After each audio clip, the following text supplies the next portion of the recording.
낭만서점 134회 시작합니다. 안녕하세요. 문학평론 쓰는 허입니다. 여러분 잘 지내셨나요?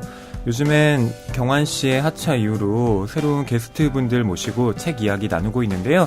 오늘도 새로운 손님이 나와주셨습니다. 서효인 시인님 소개해드릴게요. 안녕하세요. 네, 안녕하세요. 시 쓰는 서효인입니다. 네.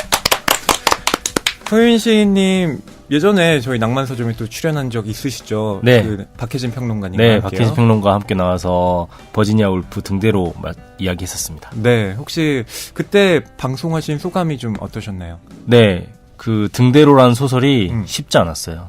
네, 의식이 흐르다 못해 넘쳐서 그 의식을 따라잡느라고 네. 박혜진 평론가의 워낙 그 문학적 조예가 깊고 말씀도 잘하시기 때문에 거의 묻어가다시피 옆에서 거들었던 기억이 나네요.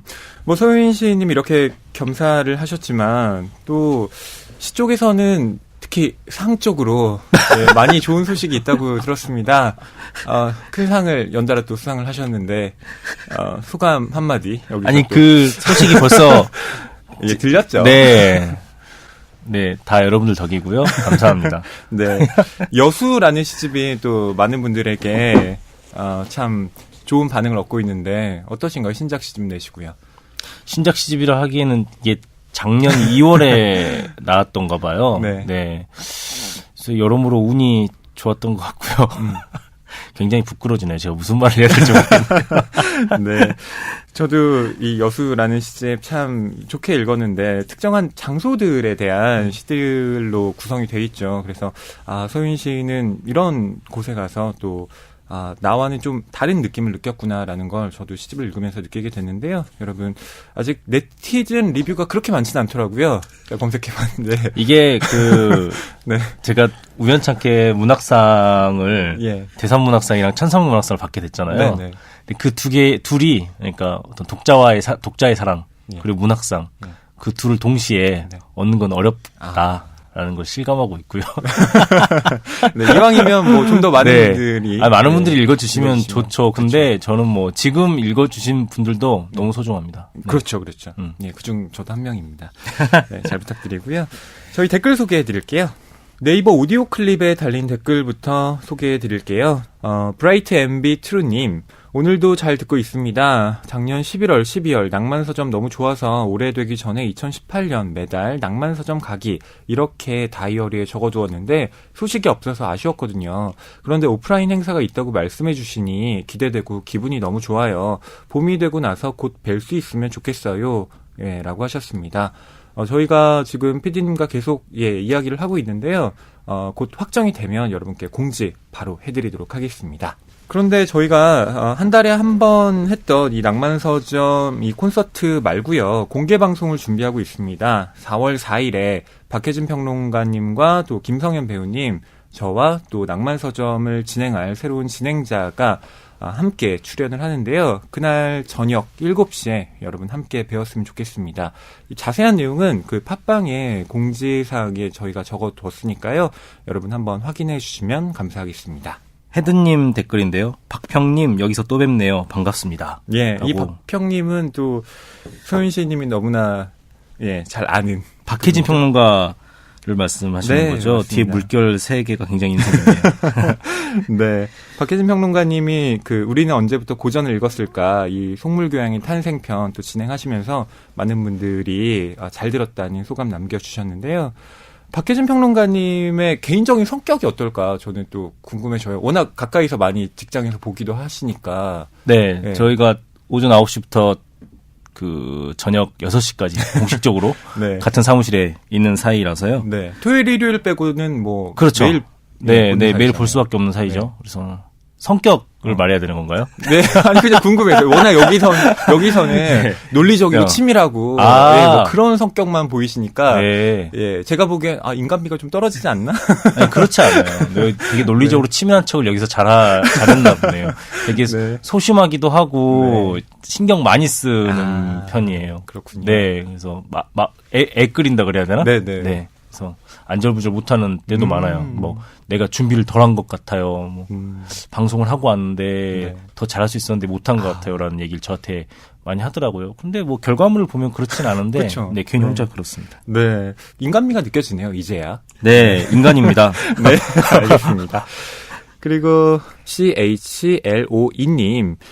허남웅 평론가님의 솔직함에 당황하는 허이님의 반응이 재밌었습니다. 역시 돌직 후엔 당할 사람이 없나 봐요. 덕분에 가장 많이 웃으면서 들었던 에피소드였습니다. 라고 하셨는데 이건 트레이시 슈발리에의 진주 귀고리를 한 소녀 이걸 듣고 또 남겨주셨습니다. 이 돌직구라고 하셨는데 저는 임기응변이 좀 부족한 편이라고 개인적으로는 생각을 하거든요. 근데 네. 서윤 씨님은 저와는 다르게 굉장히 그런 대처 능력이 또 뛰어나시잖아요. 네, 저는 전공법에 어떤 열심히 준비를 해서 네. 열심히 탄탄하게 준비를 해서 하는 것보다는 이렇게 좀 게으르게 와서 임기응변으로 대처하는 쪽에 가깝지 않나 생각하고 네. 있습니다. 아니 뭐 역시 겸손한 말씀을 하셨지만 그것도 이제 어떤 충분한 소양이 갖춰져야 임기응변이 가능한 거잖아요. 그런 점에서 내공이 탄탄하신 분이다. 언제나 전 느끼고 있고 네. 개인적으로 또 부러워하는 언제 그런 이 얇은 내공이 들킬지 에이. 떨고 있어요. 네. 네. 네. 우댕님이 이런 댓글도 남겨주셨습니다. 허남웅 평론가님 케미 좋네요. 고정 출연하셨으면 좋겠습니다. 네. 허남웅 평론가님 계속 저에게 이 낭만서점의 좋은 기억들 언급을 하고 계신데요. 모르겠습니다. 여러분 새로운 진행자가 누가 될지. 고정 출연자가 누굴지는 모르겠다는 말씀이시죠? 네. 여러분 어떻게 될지는 또 나중에 방송으로 확인 부탁드립니다. 많은 분들이 이 자리를 노리고 있다는 얘기가 있습니다. 아유, 그래요? 어떤 많은 분들인지 너무 궁금한데요. 그냥 한 말입니다. 네. 빈말이죠? 네. 네. 이렇게 여러분 네이버 오디오 클립에도 많은 댓글 부탁드리고요. 이제는 팟빵으로 넘어갈게요. 네, 투 칸짜나부리님께서는요. 진주 귀고리 소녀 너무 좋아했던 소설이라 반갑게 들었어요. 처음 이 책을 읽었을 때 박안서 작가의 나목이 자꾸 겹쳐졌어요. 인물과 갈등 구조도 비슷하고 실존 화가와 그 작품이 중요한 모티프인 점도 그렇고요. 허위 평론가님의 생각도 궁금합니다. 네. 뭐 화가를 다룬 소설 박수근 화백이 네, 그렇죠. 여기에는 그 실존 인물로 나오죠. 또 박완서 작가님의 자전적 경험이기도 하고요. 근데 트라이시 슈발리에 같은 경우는 이건 철저하게 상상의 산물이기 때문에 뭐 그런 자전적 체험과는 구별이 된다는 것 저는 뭐 그렇게 생각을 하고 있고요. 뭐 그럼에도 불구하고 역시 그림을 둘러싼 어떤 이야기들이 들어가 있다는 점에서 흥미롭게 좀 비교해 볼 수 있는 지점이 있다고 생각을 합니다. 네. 네, 그리고 해피 주디님. 안녕하세요. 교보문고 낭만서점 애청자입니다. 3년 전에 오랜 직장 생활을 접고 나서야 낭만서점을 만나게 됐습니다. 그전에는 회사 일에 육아에 팟캐스트를 접할 여유가 없었는데요. 지금 저에게 팟캐스트는 없어서는 안 될 동반자가 되었답니다. 그중에서도 낭만서점은 유독 일본 장르 소설만 읽는 저에게 다양하면서도 좋은 책들을 만나게 해주는 소중한 방송입니다. 정주행할 때는 골라서 듣는 재미가 있었는데 요즘은 업데이트만 기다리고 있답니다. 늘 좋은 방송을 만들어주시는 낭만서점 감사합니다. 네, 하셨습니다. 네, 이렇게 예전부터 에피소드 다 들어주시고 이제 새로운 업데이트를 기다리는 이 마음 참 진행하는 저로서는 매우 뿌듯한 그런 댓글이 아닐 수가 없고요. 혹시 서윤시님은 뭐 이런 팟캐스트 뭐 따로 만들어 보실 생각이나 이런 건 없으세요? 팟캐스트요. 네. 하면 정말 좋을 것 같아요. 제가 그 리터라고 네네. 겨울간 문학 잡지 만들고 있는데 사실 그것에서 파생된 이야기들을 팟캐스트로 해서 방송하고 싶어서 이리저리 알아보고 있는데 네. 워낙 일이 바쁘고 네. 그래서 진척이 잘 안 되고 있습니다. 네. 네. 네, 앨리스 황님께서 긴 댓글 남겨주셨는데요. 아르테미스 편 잘 들었습니다. 요즘 이 책 궁금해하고 이야기하는 사람들이 꽤 있더라고요. 어렵지 않게 살짝 과학이 들어가 있는 책들은 소설을 안 읽는 남성 독자들에게도 어필이 되고요. 남자 여자에 대한 편견이 아니고 제 경험상 그렇다는 얘기입니다. 과학하니까 앤서니 도어의 우리가 볼 수 없는 모든 빛도 생각나네요. 네, 이 책은 서윤시 님이 그 MBC 방송에 출연하셨을 때 추천한 책이기도 하죠. 네. 네. 우리가 볼 수 없는 모든 빛 제가 뭐 인생 소설 뭐 네. 요즘 추천한 책 하면 항상 꼽는 책입니다. 네, 네. 네. 함께 읽었으면 좋겠어요. 네. 이 우리가 볼 수 없는 모든 빛이 과학 소설이라고 할 수는 없는데 그 2차 세계대전 당시에 라디오에 관련된 이야기가 굉장히 세밀하게 나와요. 그쵸. 저는 그 부분도 굉장히 맞아요. 재미있었어요. 그래서 과학 기술이 꼭 SF적 과학 기술이 아니라 인류가 밟아왔던 그 예전의 과학 기술이 어떻게 전쟁에 쓰였고 뭐 인류를 구하기도 하고 인류를 해치기도 했나에 대해서 한번 생각해 볼 수 있는 그런 소설입니다. 네. 이 책과 더불어 또 앨리스 왕님이 뜬금없지만 열국지에 허이라는 궁녀가 나와서 엄청 반가웠다고. 예, 이게 허이를 검색하면 제가 나오는 게 아니라 엄청 뭐 이런 궁녀 이름이 많이 나옵니다. 네, 축하합니다. 제가, 예, 더 유명해져야겠고요.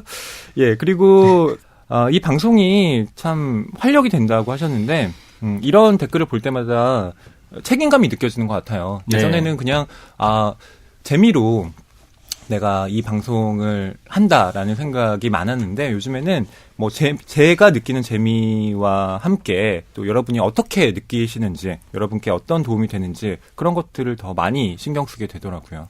저도 오늘 댓글을 쭉 일별하니까 오늘 방송 잘해야겠다라는 책임감이 더불어 드네요. 아니 원래 네. 뭐 잘하시니까. 아닙니다. 네. 책이 가득한 소설을 사랑하는 책방. 이곳은 낭만 서점입니다.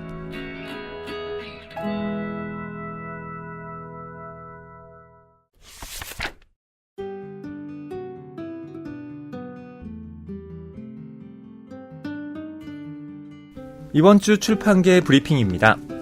첫 번째 소식입니다. 고은 시인이 쓴 위안부 피해 할머니 추모십이 철거됐다라는 제목의 기사인데요. 성추문에 휩싸인 고은 시인이 과거 일본군 위안부 피해 할머니를 추모하려 쓴 시가 새겨진 시비가 철거됐다는 중앙일보의 보도입니다. 경기도 수원시는 권성구 권선동 올림픽공원 내 평화의 소녀상 아랫단 우측에 설치돼 있던 고은 시인의 추모시를 지난달 말 철거했다고 6일 밝혔는데요. 고은 시인의 성추문 의혹이 줄이어 나오면서 수원 지역 여성단체를 중심으로 철거 여론이 들끓었습니다. 성폭력 논란의 중심에 있는 시인이 일본군 성노예 피해자를 추모하는 게 부적절하다는 이유에서였습니다. 위안부 피해 할머니 지원 시설인 이 나눔의 집 측은 고인 시인의 철저한 반성을 촉구했다고 합니다. 이 안신권 나눔의 집 소장은 고은 시인은 어려운 고백을 한 사람들에게 진심 어린 사과를 해야 하는 것은 물론 철저히 반성해야 한다고 말했습니다. 서윤 시인은 문단내 성폭력 사건 때도 소신 있는 발언을 하셨고요. 또 글도 쓰시면서 페미니즘에 대한 응원 많이 한 문인으로 알려져 있는데 이 문제 또 어떻게 보고 계십니까? 오늘 녹음하는 날이 세계 여성의 날이기도 하네요. 네. 그래서 그 페미니즘에 대해서는 사실 남성들은 일단은 좀 잠자코 여성의 입장이나 이야기들을 좀 들어보고 자기 자신을 계속 돌이켜보는 시간을 좀 가져야 한다고 생각을 하고 있고 저도 그러려고 노력 중입니다. 고은 씨는 아마 그러한 노력이 별로 없는 시대에 시를 써왔었고 지금 뭐 그렇게 지금 시간이 흘러와서 과거의 잘못들이 지금 드러나고 있죠.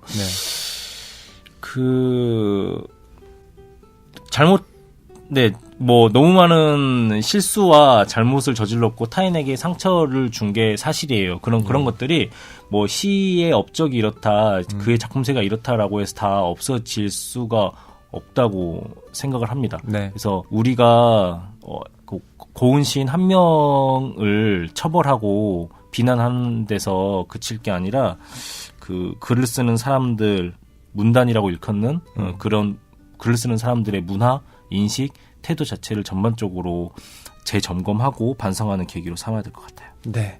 두 번째 소식입니다. 교보생명 광화문 글판 본편으로 교체. 데일리안의 뉴스인데요. 교보생명은 광화문 글판을 본편으로 교체했다고 5일 밝혔습니다. 이번 본편은 김광규 시인의 오래된 물음을 인용했습니다. 김광규는 생에 대한 깊은 통찰을 바탕으로 소시민의 삶을 담담한 필체로 그려낸 시인으로 알려져 있는데요. 교보생명은 이번 광화문 글판에 생동감 넘치는 아이들의 모습에서 놀라운 생명력을 느끼듯 새봄을 맞아 더욱 희망찬 삶을 살아가자는 메시지를 담았다고 전했습니다. 관계자는 어려운 현실이지만 생명에 내재된 힘을 믿고 다가오는 봄을 희망차게 맞이하자는 의미로 이 글귀를 선정했다고 말했습니다. 네, 방금 서윤 시인이 이야기한 광화문 글판의 글이요, 이렇습니다. 아이들의 팽팽한 마음, 튀어오르는 몸, 그 샘솟는 힘은 어디서 오는 것이냐. 네. 그림도 그려져 있네요. 아이들의 모습이 나와 있는데 이 아이들과 봄 참 잘 어울리는 것 같습니다.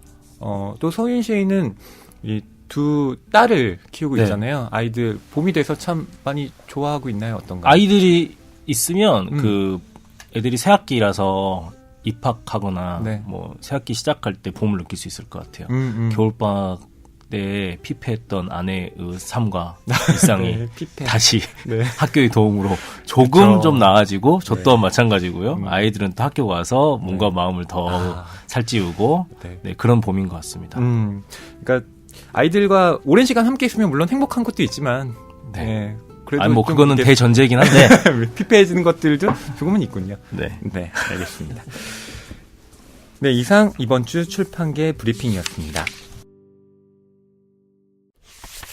네, 그럼 낭만서점 134회 승리와 희생 혹은 재물이라는 제목으로 곤도 후미에 작가의 세크리파이스 이야기 나눠보도록 하겠습니다.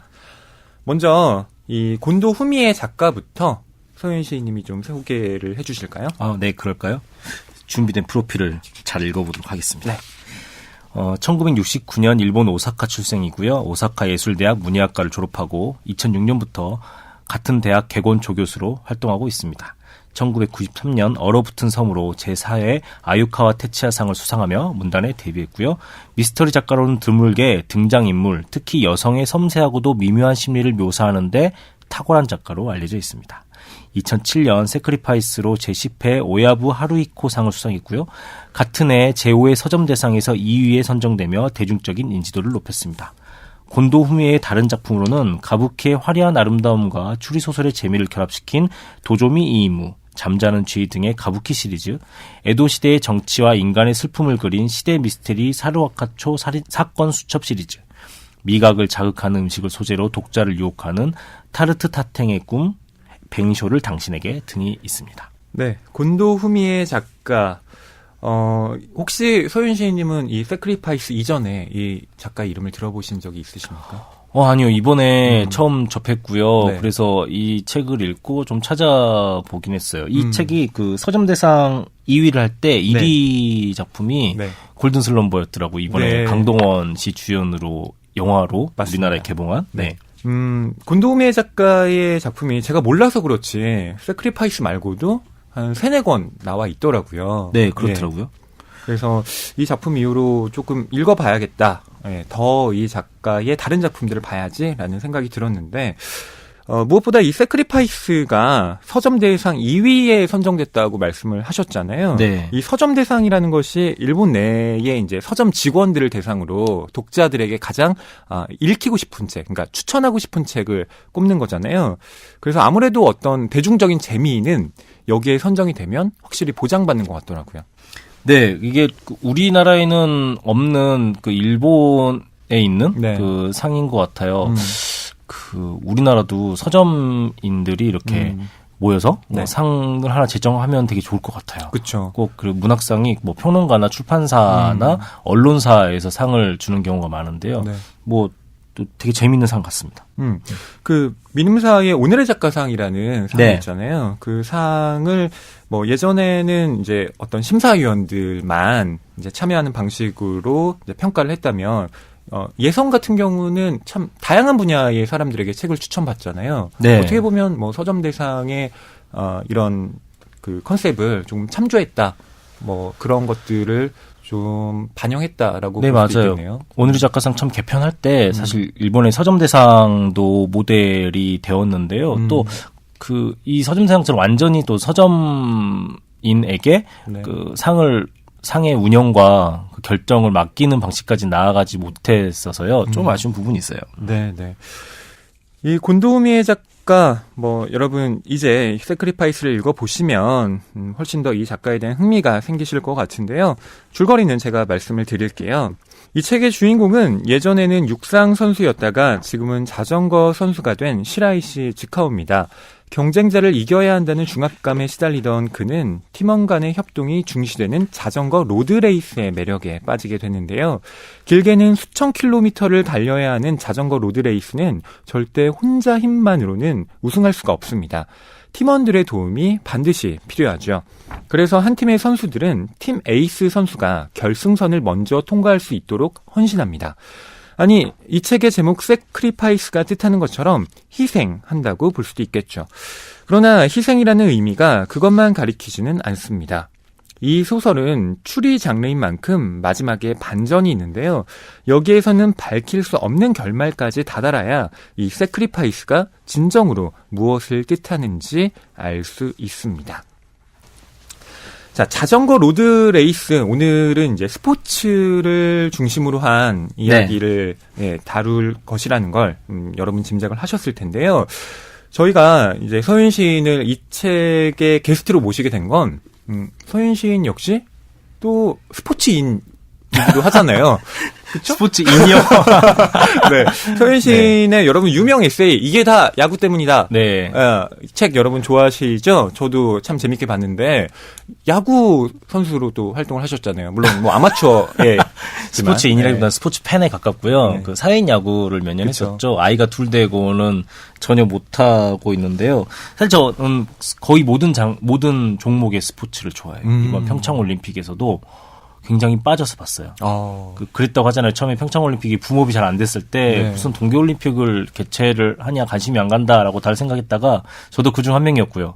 근데 뭐 개회식부터 완전히 빠져가지고 거의 모든 종목을 다 보다시피 했는데요. 그럼 특히 그 평창올림픽에서 관심 있게 지켜보셨던 종목은 뭐였나요? 그 빅이어 스노우보드 빅이어. 네네네. 이게 완전히 너무 멋있더라고요. 뭐 780도 회전, 뭐 클로이 킴이 성공했던 1020도 회전 같은 게 꼭 우리나라는 메달을 못 땄지만 그게 문제가 아니고 그 공중에 붕 떠서 회전하는 그 모습이 너무 아름답고 스릴 있고 그랬습니다. 동계 스포츠의 매력을 알게 됐어요. 그럼 서윤 씨는 혹시 그 스노우보드를 타보신 적은? 아니요. 타보신 적은 없지만 그래도 제가 할 수 없는 것에 대한 갈망이랄까? 지금 제 몸은 스노우보드 위에 올라갈 수나 있을지 모르겠네요. 네, 균형 잡기 어려울 것 같아요. 네. 그렇죠. 네. 저도 스노우보드를 탈 줄 모르기 때문에 그렇게 굉장한, 그러니까 제가 보기엔 거의 신기에 가깝더라고요. 거의 예술 작품을 보는 것 같았어요. 그 하계올림픽의 체조나 도마나 이런 걸 보면 공중에서 굉장히 멋진 회전을 하잖아요. 맞아요. 그것을 보는 제가 그 종목을 좋아하거든요. 그런 느낌으로 봤습니다. 저는 해설을 맡았던 배우 박재민 씨 맞아요. 기억이 나요. 그게 어떤 단순한 스포츠가 아니라 하나의 예술 작품을 보는 것처럼 해설을 하시더라고요. 네. 그래서 유명 선수가 도약을 할 때 보여주세요. 믿습니다. 그러는데 이제 무슨 얘기 처음에는 제가 적응을 못해서 무슨 얘기를 하는 거지 그랬는데 저도 똑같이 보여주세요. 믿습니다라고 속으로 외쳤어요. 그렇죠. 네. 성공을 하면 그렇게 기분이 좋더라고요. 그러니까 그 안에 자기만의 이야기를 담아야 한다. 네, 그러니까 아마추어 뭐 저 같은 이제 보통 사람이 보기에는 비슷비슷한 어떤 회전처럼 보이지만 또 전문가들이 보기에는 그 안에 어떤 자기만의 스토리가 담겨 있고 그걸 얼마나 섬세하게 표현하는지가 점수로 또 계산이 되는 것 같더라고요. 네, 맞아요. 네네. 이 세크리파이스라는 이 제목 희생이라고 했는데 사실 야구에서도 이런 희생 분명히 존재하지 않나요? 어떤가요?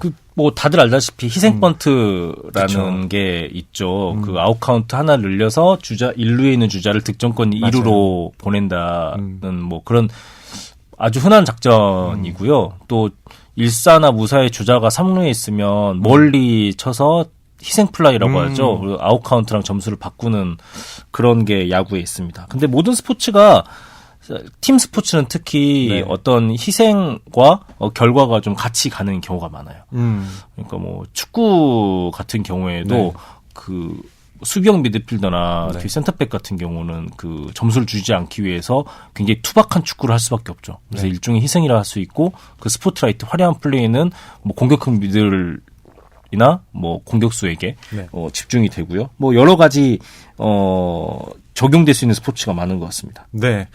이 야구에 대해서 뭐 서윤 시인님이 방금도 잘 말씀을 해주셨지만, 저는 서윤 시인님의 그 책 중에 그런 구절이 떠올라요. 이게 다 야구 때문이다 해서 파울이었는데, 그걸 이렇게 설명하시더라고요. 던지는 사람도 치는 사람도 우리 다시 한번 해보자. 이런 의미를 담고 있다고요. 그래서 보통 파울이 이라는 게 그 야구에서만 존재하는 것 같아요. 그 플레이가 없었던 일이 되는 네. 거예요. 물론 그것도 어떤 조건이 필요하지만 투 스트라이크 이후고 네. 번트로 파울이 나오면 3펀트 아웃입니다. 그렇죠. 네. 그래서 그때는 뭐 그런 얘기를 썼던 기억이 있네요. 세크리파이스가 이제 희생이라는 뜻이잖아요. 네. 이게 그 다른 스포츠 얘기를 하고 있으니까 저는 이번에 그 매스 스타트랑 네. 팀 추월 종목, 그 빙속 맞아요. 그 스피드 스케이팅이죠. 논란이 됐죠. 네, 그 종목이 굉장히 흡사하게 떠오르는 소설이었어요. 네. 그래서 이승훈 선수가 매스 스타트에서 금메달을 딸 때 탱크 역할을 우리나라의 젊은 선수가 해서 그 선수는 1, 2로 치고 달리다가 마지막에 뒤쳐져서 10몇 위를 하고 이승훈 선수가 금메달을 따게 됐잖아요. 그리고 나서 이승훈 선수가 그 후배를 감싸 안고 트랙을 돌았던 장면 여러분들 기억하실 텐데요. 네. 그것에 대해서 논란이 일었었어요. 왜 개인 종목인데 한 명을 희생시키느냐. 이승훈 선수의 특혜가 아니냐. 근데 스피드 스케이팅 선수들은 팀 전략의 일환이다. 나는 희생이라고 생각하지 않는다라고 당사자 인터뷰도 있었고요. 이승훈 선수도 아마 그거를 나를 위해서 타인이 희생한다는 개념으로 받아들이고 있었던 것 같지는 않아요. 근데 저는 잘 모르겠더라고요. 네. 그러니까 결론을 못 내리겠더라고요. 스포츠를 꽤 많이 보았던 사람인데 이게 네. 뭐가 맞는 건지. 예. 근데 세크리파이스를 보면서 어느 정도 힌트를 얻을 수 있었습니다. 네. 자, 그럼 세크리파이스 이 자전거 타기로 시작을 하는데요. 먼저 여러분께 이 소설의 첫 부분 좀 읽어 드릴게요. 딸깍 하고 슈즈가 바인딩 페달에 물렸다. 페달을 밟아 달려나가는 순간에는 약간 공중에 뜨는 듯한 불안정한 감각을 맛본다. 그러나 그것은 두세 번 페달을 돌리면 사라진다. 바퀴는 걸을 때보다 가볍게 내 몸을 먼 곳까지 실어다 준다. 안장 위에 얹은 엉덩이는 쓰러지지 않게 지탱해 주는데 불과하다. 느긋하게 돌아가는 페달과 핸들로 내 몸은 자전거와 연결된다. 세상에서 가장 아름답고 효율적인 탈 것. 최소한의 동력으로 최대한 장거리를 달리기 위해 무서우리만큼 계산된 완벽한 머신. 여기서 더할 것도 뺄 것도 없다. 공기를 오염시키지도 않는다. 자전거 중에서도 더욱 빨리 달리기 위해서 다른 모든 요소를 뺀 것이 로드바이크다. 세크리파이스는 이렇게 자전거를 타는 느낌에 대한 서술로 시작을 합니다. 서윤 씨는 자전거 타기를 좀 즐겨 하시는 편인가요? 자전거 탈 줄은 아는데요. 뭐 즐겨서 타진 않는 것 같아요. 집에 자전거도 없고. 근데 뭐 청소년기에는 많이 타고 다녔었죠. 그렇죠. 네. 저는 서윤 씨 하면 또 떠오르는 것이 지하철이에요. 네. 네, 지하철 워낙 오래 타고 출근을 하시는 걸로 네. 또 알려져 있잖아요. 네. 1시간 10분 정도 매일 지하철을 타고 있습니다. 네. 그 안에서 뭐 시 구상도 하시고 뭐 책도 읽으시고 참 여러 가지 일을 하시는 것 같은데요. 트위터도 하시고. 뭐 자전거랑 연결해서 얘기를 해보자면 경의선을 탈 때가 있어요. 네. 경의선을 타면 경의선의 맨 끝량에 자전거 전용 칸이 있습니다. 출퇴근 시간에는 아무도 자전거를 타고 거길 타진 않겠죠, 잘? 그렇죠. 네. 그런데 자전거 전용 칸 때문에 의자가 부족해요. 그리고 거기 앉으면 되게 불편해요. 네. 그래서 거기에 못 앉아서 서서 자전거 거치대를 바라보면서 예. 없는 자전거를 원망한 적이 많습니다. 저 자전거 거치대 대신에 의자가 있으면 내가 앉을 수 있을 텐데. 네. 네, 매우 얄팍한 생각이고요. 네. 자전거 많이 타면 좋죠. 네, 환경 오염도 방지하고 건강도 지키고요. 네. 말이 앞뒤가 안 맞네요. 아닙니다. 직장과 집 사이에 거리가 좀 가깝다면 충분히 네. 자전거 뭐 출퇴근도 고려해 볼 만할 텐데. 네. 예. 뭐 거리가 좀 많이 머시니까 어쩔 수 없죠. 자전거로 출퇴근하시는 분들 요즘 많은 것 같아요. 서울시에서도 자전거 여기저기 설치해서 네. 그걸 탈 수 있게 정책적으로 마련도 돼 있잖아요. 따릉이. 네, 그렇죠? 네, 맞죠. 따릉이라고 하죠. 근데 좀 크게 봐서 아쉬운 거는 그 다른 나라에는 자전거 출퇴근이 우리나라보다 더 많은 것 같아요. 그게 이게 집값이랑 연동이 되어 있는데 네. 그 서울 도심에 있는 직장에 자전거를 타고 다니려면 집도 서울 도심에 있어야 되는데 맞아요. 그 집으로 쓰기에는 집가가 너무 비싸죠, 임대료나. 네. 그래서 외곽으로 나가게 돼서 뭐 경기도에 사는 분들이 많죠, 출퇴근자가. 그쵸. 그건 자전거로는 불가능한 일이거든요. 예. 뭐 그야말로 로드바이크가 되는 거거든요. 출근 시간 막 3시간 걸리고. 네. 예. 그러면 뭐 그렇죠. 어려운 일인데. 저는 자전거의 이 서술 부분이요. 성석재 작가의 투명인간이라는 소설이 네. 있었죠. 네네. 그 작품에도 이 자전거에 대한 이 부분이 나오는데 거의 그 묘사가 흡사하더라고요. 그래서 성석재 작가님 같은 경우도 워낙 이 자전거 매니아로 알려져 있고 예전에 맞아요. 저와 북토크를 할 때도 그날 자전거를 끌고 오셨어요. 네. 예. 또 다른 장소에서 그때는 이제 학회 논문 발표 자리였는데 대학에서 이제 아침부터 이제 발표회가 있는데 그날 초대 작가셨거든요. 자전거 복장을 하고 오신 거예요.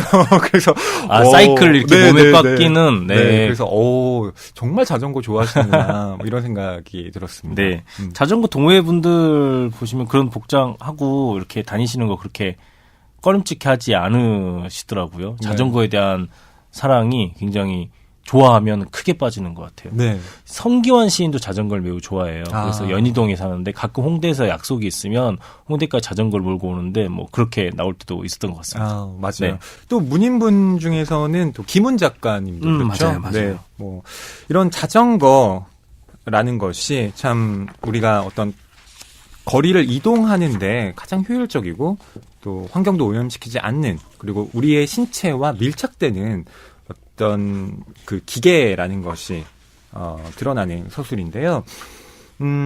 이 로드바이크가 어쨌든 그런 자전거 타기 중에서도 가장 이제 더욱 빨리 달리기 위해서 네. 다른 모든 요소를 뺀 것이다라고 말을 하는데 이 로드바이크에 대해서 저는 사실 그렇게 자세히는 몰랐는데 이 책을 읽으면서 굉장히 오래 달리는구나. 네. 그리고 그 경기가 정말 뭐 몇 주 동안 지속이 되는구나 하고 깜짝 놀랐어요. 저도 트루드 프랑스는 워낙 유명하니까 그 장면만 기억이 나고 자세히는 몰랐었는데 이 소설을 읽으니까 굉장히 매력적인 스포츠로 보이더라고요. 네. 굉장히 팀 협력도 중요하고 개인의 한계치에 부딪혀서 그걸 뛰어넘는 것도 중요하고요. 또 위험하기도 하고. 네. 그러니까 이 로드바이크 같은 경우는 혼자서 달리는 것이 아니라 공기 저항을 줄이기 위해서 집단을 이루어 달려야 하더라고요. 네. 그래서 맨 앞에 나서는 선수가 아주 불리한 그런 스포츠라고 여기에는 나와 있습니다. 그래서 이 주인공은 그 맨 앞에 나가서 레이스를 흐트러뜨리려다가 우연하게도 좋은 성적을 거두는 장면도 나오는데요. 저 아까 그 제가 스피드 스케이팅 얘기를 했잖아요. 그 매스 스타트를 생각하시면 아주 흡사해요. 거기서 좀 공기 저항을 줄이기 위해서 집단을 형성하고 그 우승 후보들은 그 집단의 한가운데서 달리다가 마지막에 치고 나가는데 그 선수를 보호하기 위해서 탱커라고 하죠.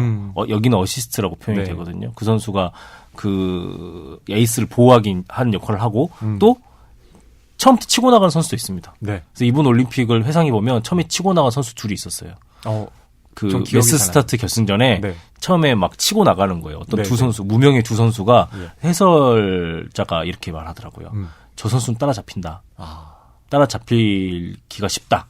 근데 두세 바퀴가 앞에 있는데 저 선수가 1등할 것 같은 거예요. 전 이해가 안 가는 거죠. 네. 아니 저렇게 앞에 나가고 있는데 이게 결승전인데 지면 어떡하려고 다 뒤에서 저러고 있지?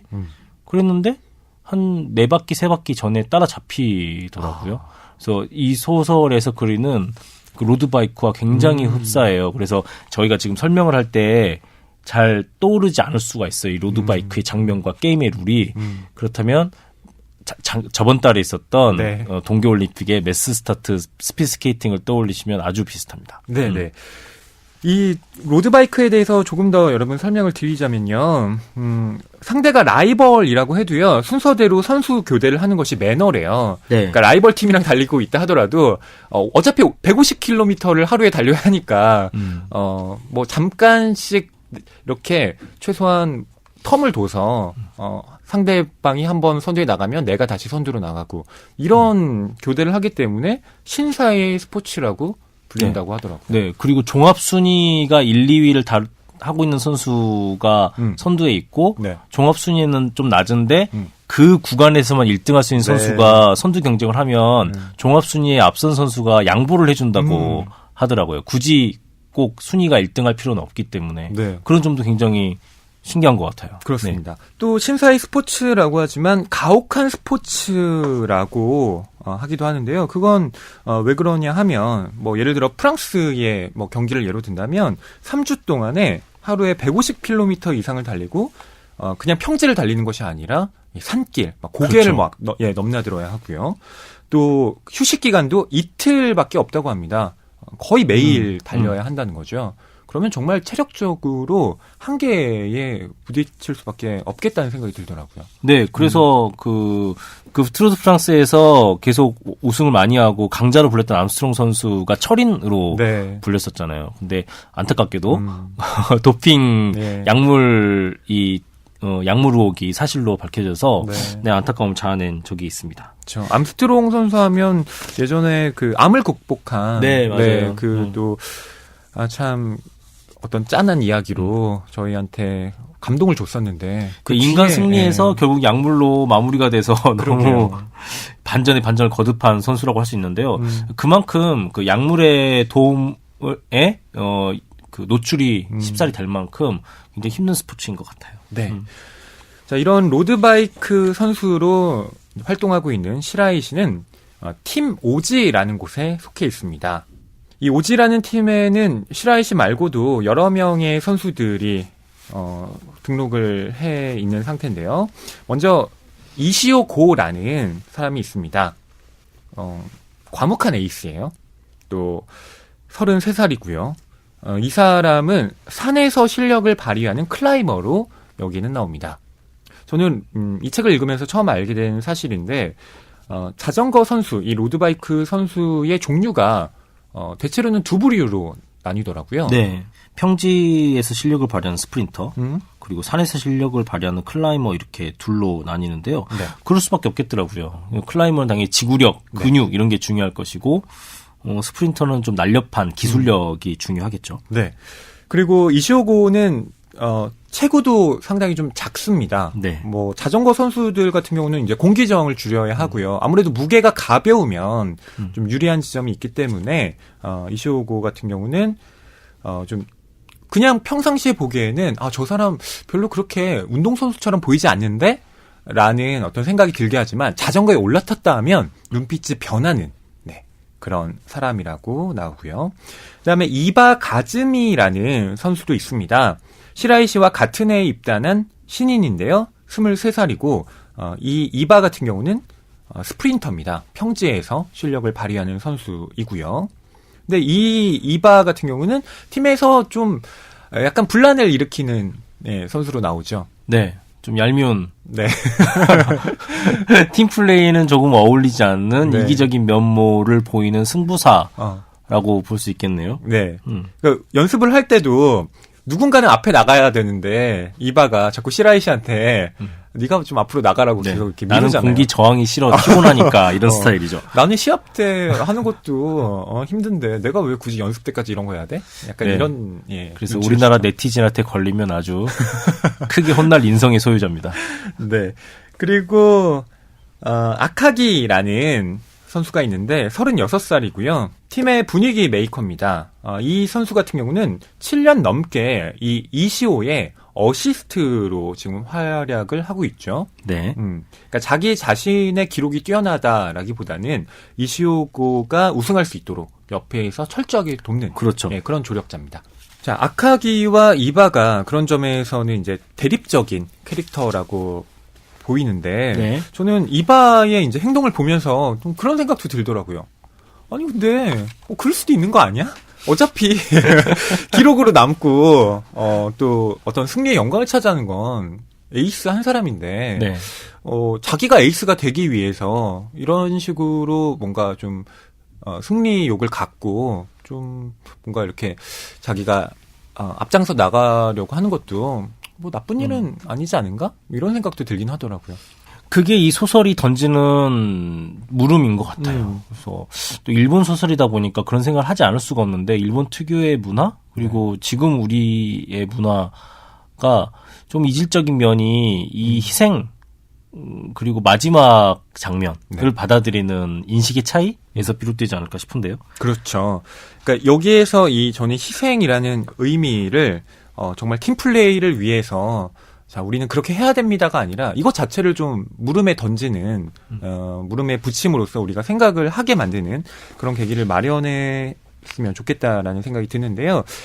저희가 소개해드린 이 이시오 고, 그리고 그와 얽힌 이 희생의 에피소드를 지금부터 읽어드리겠습니다. 이시오 선배는 평소에는 말수가 적어 거의 입을 열지 않고 웃는 일도 없었다. 동작도 굳이 따지자면 느린 편이고 아우라도 별로 느껴지지 않았다. 그러나 자전거에 올라탄 순간 선배는 변했다. 아니, 비탈을 올라가기 시작하는 순간에 변한다고 해야 할까? 경쾌하게 자전거를 흔드는 타이밍, 모범적인 폼이라 하기는 어렵지만 그래도 처음부터 끝까지 거의 변함이 없는 그 폼으로 선배는 고개를 올라가곤 했다. 그리고 거의 집착이라 해도 될 만큼 강한, 이기겠다는 의지. 작년에 야마나시 레이스에서 있었던 일이다. 그날 선배는 컨디션이 좋지 않았다. 선두를 달리는 몇 명에 따라붙지 못하고 다소 뒤처져 6번째쯤 되는 위치에서 산길을 올라가고 있었다. 그날은 따라잡는 것이 무리겠다 싶을 정도로 선두와 차가 벌어져 있었다. 그때 선배의 타이어가 펑크났다. 마침 나와 이바와 같은 시기에 이적해 들어온 선수가 함께 달리고 있었다. 좁은 길이라 팀 지원 차량이 올 때까지 시간이 걸리리라는 것을 깨달은 선배는 그 선수의 바퀴를 자기 자전거에 장착하고 레이스를 계속했다. 조금 뒤처져 따라가던 나는 울상이 되어 꼼짝 않고 서 있는 그 선수를 보았다. 팀의 에이스가 펑크나면 에이스를 보조하는 팀메이트는 자기 바퀴를 내놓는다. 그것이 로드레이스의 정석이라는 것은 사실이었다. 그러나 그때 이시오 선배가 5위로 파고들어봤자 그것은 선배에게 좋은 성적이라 할 수 없었다. 선배의 실력으로는 3위 이내가 당연했다. 5위는 최하위와 큰 차이가 없다고 할 수 있었다. 그러나 그 신인에게 그날 레이스에서 상위에 들 수 있는지 없는지는 앞으로의 계약에 영향을 미치는 중요한 기회였다. 그때까지 눈에 띄는 활약을 전혀 못했던 선수였다. 나나 이바와는 달리 나이도 30이 다 된 터라 내년 계약도 불확실한 상황이었다. 팀 내에서도 지나친 행동이라는 의견이 나왔다. 내 의견은 달랐다. 그날 이시오 선배는 아직 승리를 포기하지 않았던 것이다. 몇 분의 차가 벌어져 있을지언정 쫓아가 따라잡을 생각이었기 때문에 그의 바퀴를 빼앗은 것이다. 그 선수는 레이스가 끝나고 스스로 팀을 떠났다. 이시오 선배는 그에게 사과조차 하지 않았다. 그가 그만둔 것은 이시오 선배 탓일 수도 있었다. 하지만 그런 것이 로드 레이스다. 네, 이런 에피소드인데요. 서인 씨는 이 장면 읽으면서 어떤 생각을 좀 하셨나요? 로드레이스의 규칙이 이상하다. 이상하다. 그런 네. 생각을 했습니다. 네. 사실은 처음에는 그러지 않았을 거예요. 다 같이 출발해서 경쟁을 했을 거 아니에요. 그 모든 것에 처음 만들어진 시기가 있으니까. 그쵸. 근데 이게 팀이 구성되고 그게 뭐 국가대표든 아니면 클럽팀이든 하면 클럽팀이 좋은 성적을 내야 되니까 그 네. 클럽팀이 제일 잘하는 선수가 당연히 1등을 할 거고 그 1등을 더 잘하게 만들어주기 위해서는 희생 제물이 필요하고 그 희생 제물을 계속 하다 보면 성과를 못 내서 에이스보다 먼저 은퇴를 하게 되고 이런 순환이 자연스럽게 생겨난 것 같아요. 네. 로드레이스라는 종목에서 다른 종목도 마찬가지고 네. 뭐 따지자면 삶의 축소판이라고도 할 수 있겠는데요. 네. 팀 내에서도 지나친 행동이라는 의견이 나왔다는 문장이 있는데 저도 이런 의견입니다. 네. 그러니까 팀의 에이스가 펑크나면 에이스를 보조하는 팀메이트는 자기 바퀴를 내놓는다. 그것이 로드레이스의 정석이라는 것은 사실이었다라고 시라이 씨가 말하잖아요. 근데 이게 정말 정석인가? 그렇진 않을 수도 있겠다라는 생각은 저도 들더라고요. 네. 네. 그리고 이시오 선배가 이렇게 자기 때문에 팀을 떠난 이 선수에게 사과도 안 했다. 이건 좀 지나친 거 아닌가. 네. 네. 제가 저번 달에 도쿄 갔는데 별 사과 안 해도 될 일이 다들 사과하시던데. 아, 그렇죠. 네, 실례한다고 하고 네. 죄송하다고 스미마셍. 하고. 예, 많이 하시죠. 참 이시온님은 사과도 안 하시고 안타깝습니다. 네. 근데 이시오 선배의 이런 행동에 대해서 시라이 씨는 뒷부분에 또 이런 서술을 합니다. 내가 생각한 건 또 다른 것이었다. 그때 내가 조금만 더 노력해서 그 선수보다 조금만 더 일찍 이시오 선배 옆까지 따라갔었더라면 대신 내 바퀴를 내놓을 수 있었고 그는 그만두지 않을 수 있었는지 모른다. 참 시라이 씨. 네, 자의식 과잉이다. 그런 말씀 안 드릴 수가 없는데요. 네. 네. 사실 근데 일본 소설 특유의 네. 그런 부분은 이 소설 전반에 걸쳐져 있는 것 같아요. 그렇죠. 네, 모든 일들이 너무 진지하거나 또 진지하게 다뤄져야 될 것들은 또 대단히 얕게 흘러가요. 그래서 장르 특유의 클리셰일 수도 있고 네. 어쨌든 추리소설 형식을 띠고 있으니까요. 그리고 스포츠 소설이다 보니까 네. 그 스포츠의 특성에 맞춰서 인물군이 형성되어 있는 것도 인물의 성격이 형성되어 있는 것도 사실이에요. 네. 이게 지금 소설의 초반부입니다, 여러분. 그러니까 예전에 있었던 일을 통해서 이제 시라이 씨의 성격과 이시오의 성격이 드러나는 것인데 이시오는 그러니까 승리를 위해서라면 뭐 당연히 에이스인 내가 다른 선수들의 뭐 도움, 희생을 받아서 이기는 것이 당연한 거고 시라이 씨는 이제 그 논리에 철저하게 길들여져 있는 상태죠. 네. 근데 이런 선수가 이제 뒤에 가서 좀 바뀌게 된다라는 것. 이게 이제 이 소설의 어떤 네. 묘미라고 할 수가 있는데요. 서윤 시인이 주인공 시라이 씨가 자의식 과잉이다라고 말씀을 하셨는데 충분히 뭐 그렇게 느낄 만한 상황이죠. 근데 뭐 나름대로 시라이 씨도 그런 이유가 또 네. 있기는 합니다. 우선 시라이 씨는 고교 육상계의 유망주였죠. 네. 네. 전국체전에 나가서 1위를 했다고 네. 하는데요. 자의식 과잉인 게 네. 전국체전 1위를 달리기를 했으면 그걸 해야 되는 거거든요. 근데 그게 마음에 안 든다고 때려치우기가 쉬운 일이 아니에요. 용기가 있는 사람인 거죠. 그래서 그쵸. 자의식이 좀 있다. 그거는 좋은 일이기도 해요. 맞아요. 근데 그게 육상에서 1등을 하게 된 이유는 또 웃기더라고요. 이것도 좀 앞뒤가 안 맞는데 네. 또 자발적인 1위는 아니고 네. 당시 여자친구 간호죠? 네. 간호라는 여자친구. 네, 간호라는 여자친구가 나를 위해 이겨줘. 어. 어디서 많이 들어본 대사 아닙니까? 아니, 그 보통 이제 일본 애니메이션에 많이 나오잖아요. 네, 그 우리나라 그 공포의 외인구단에서도 엄지가 나와서 네. 뭐 까치에게 이런 식의 발언을 한다거나 일본 애니메이션에 나온다거나. 그래서 1위를 해요. 이거 저는 꼭 지적하고 싶어요. 예. 네. 말씀을 하시죠. 여성도 스포츠를 합니다. 여성도 스포츠를 하고 여성도 스포츠를 좋아해요. 그쵸. 그래서 여성이 자기가 달리기를 해서 1위를 하는 여성들도 굉장히 많고 네, 로드바이크, 자전거, 사이클 다 여성이 할 수 있어요. 네. 그래서 꼭 여성을 위해서 이길 필요가 없다. 너를 위해서 이겨라.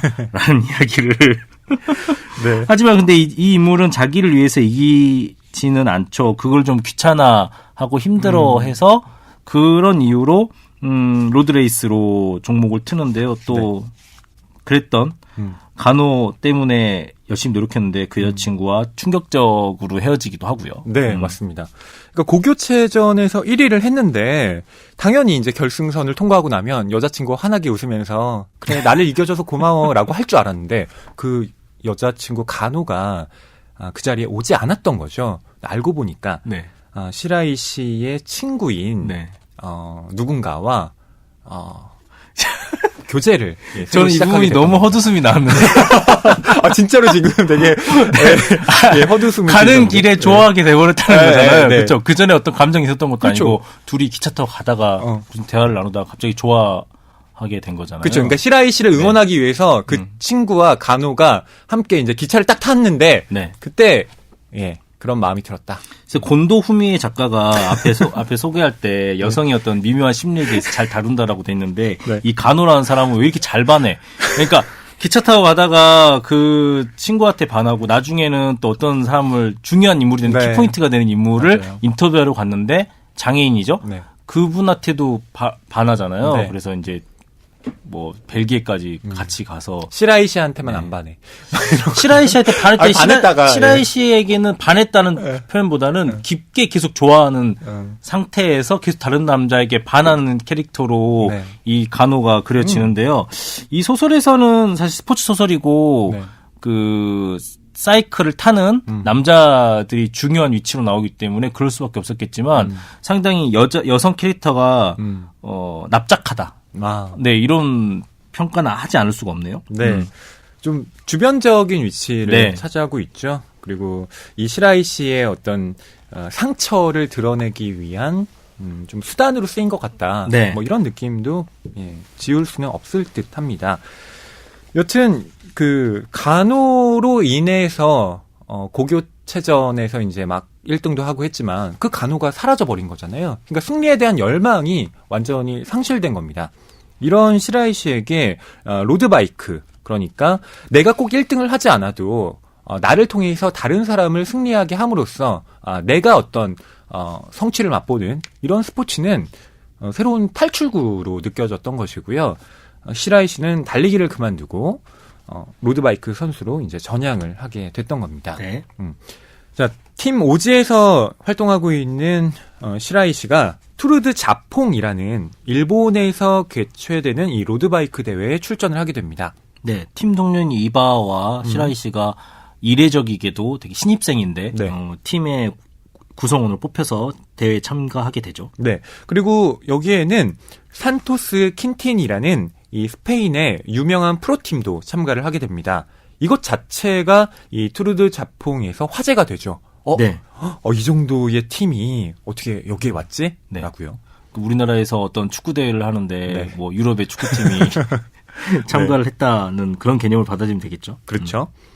근데 시라이 씨가 이런 얘기를 듣습니다. 그러니까 산토스 이 킨틴에 속한 선수로부터 이번에 우리 팀이 여기에 참가를 한 건 일본인 선수를 스카우트하기 위해서다라는 거였죠. 네. 네.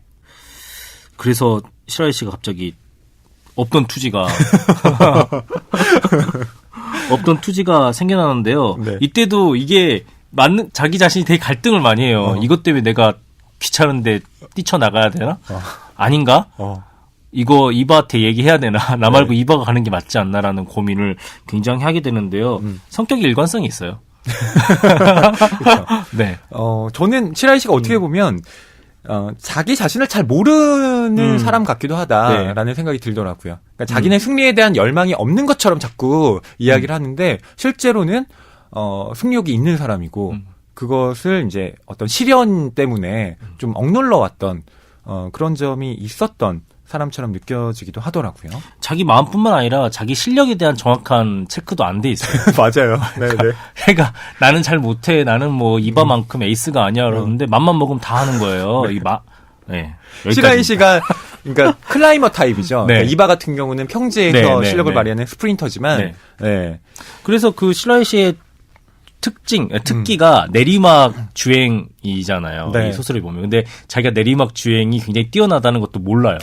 그렇잖아요. 네, 나중에 맞아요. 이바가 뒤에서 넌 원래 내리막을 그렇게 주행하냐? 라고 물어볼 때 속을 오해하잖아요. 내가 네. 내리막을 잘못하고 있나? 근데 사실은 이바는 내리막을 너무 잘 타기 때문에 놀라서 물어본 것 뿐이었는데 자기 혼자 그렇게 생각합니다. 그러니까 전반적으로 자기의 내면과 외면 모두 파악이 안 된 캐릭터라고 할 수 있죠. 그렇죠. 어떻게 보면 좀 미성숙한 네. 그 일본 애니메이션 특유의 그런 캐릭터들 반드시 나오잖아요. 저는 에반게리온의 신지가 떠오르는데요. 중2병의 어떤 화신이라고 할 수 있죠.